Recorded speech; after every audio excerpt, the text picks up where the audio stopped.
श्री शिवाय नमस्तुभ्यम। हर हर महादेव। दोस्तों, भादो मास की शुक्ल पक्ष की सप्तमी तिथि को संतान सप्तमी का व्रत रखा जाता है।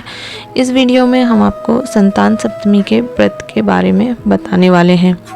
संतान सप्तमी का व्रत महिलाएं अच्छी संतान प्राप्ति के लिए और अपनी जो भी संतान है उसके उन्नत जीवन, सुखी जीवन, लंबी आयु के लिए संतान सप्तमी का व्रत रखती हैं। और जिन्हें महिलाओं को संतान नहीं है, संतान प्राप्ति के लिए वे महिलाएं संतान सप्तमी का व्रत रखती हैं।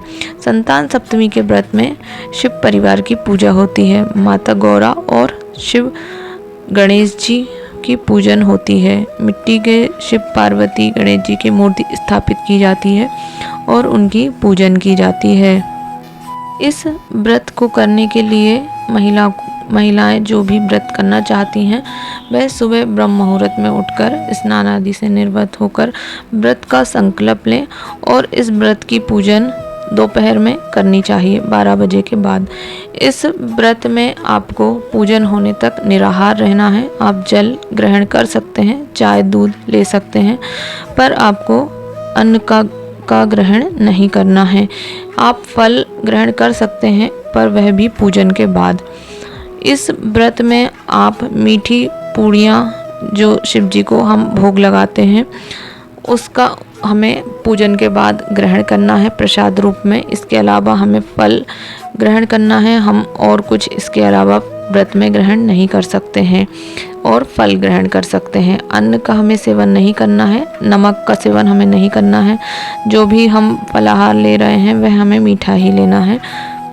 इसके लिए पूजन के लिए हमें पटे पर शिव पार्वती गणेश जी की मूर्ति को मिट्टी की मूर्ति बनाकर स्थापित करना है और हमें उनकी पूजन करनी है। जल पंचामृत से स्नान कराना है। चंदन, अक्षत, फूल, माला, धूप, दीप, नैवेद्य से हमें शंकर पार्वती की पूजन करनी है। वस्त्र अर्पण करने हैं। श्रृंगार की सामग्री पार्वती जी को समर्पित करनी है।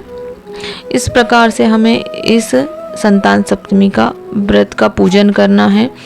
हमें व्रत में जो मीठी पूड़ी बनाना है वह आटे की, गेहूं के आटे और गुड़ की आप बना सकते हैं या शक्कर की भी बना सकते हैं। इसमें हमें 7 पूड़ियाँ बनानी है, जो कि हमें 3 अलग अलग बनानी है। एक जगह 7, दूसरी जगह 7 और तीसरी जगह 7। इस प्रकार हमें 3 जगह 7 पूड़ियाँ बनानी है और हमें शंकर भगवान को उसका भोग लगाना है।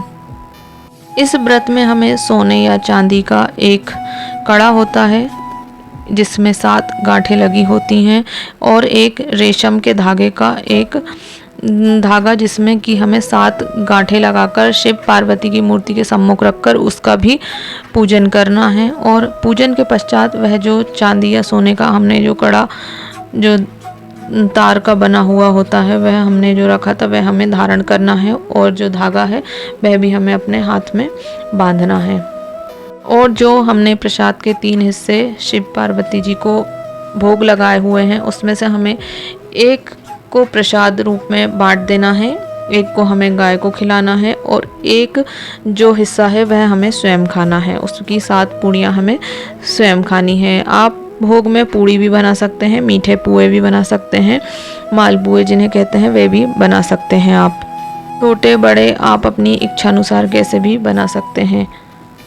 और इन जो पूड़ियाँ हमने बनाई हैं भोग की, पूजन के बाद हमें वह सूर्यास्त के पहले पहले हमें उनका सेवन कर लेना है। उन्हें प्रसाद को हमें ग्रहण कर लेना है।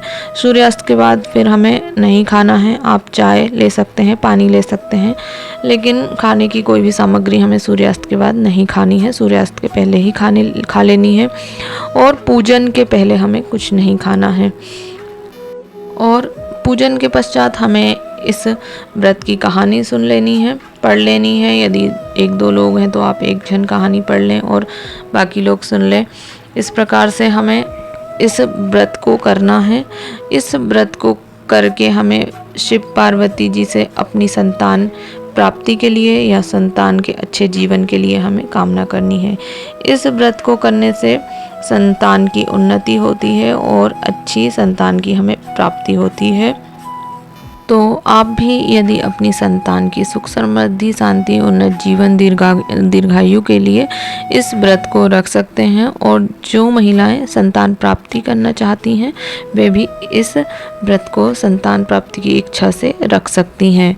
यदि वीडियो आपको उपयोगी लगे, अच्छी लगे, वीडियो को लाइक करें और यदि आपको कोई भी समस्या हो तो आप उसे कमेंट में पूछ सकते हैं। श्री शिवाय नमस्तुभ्यम। हर हर महादेव।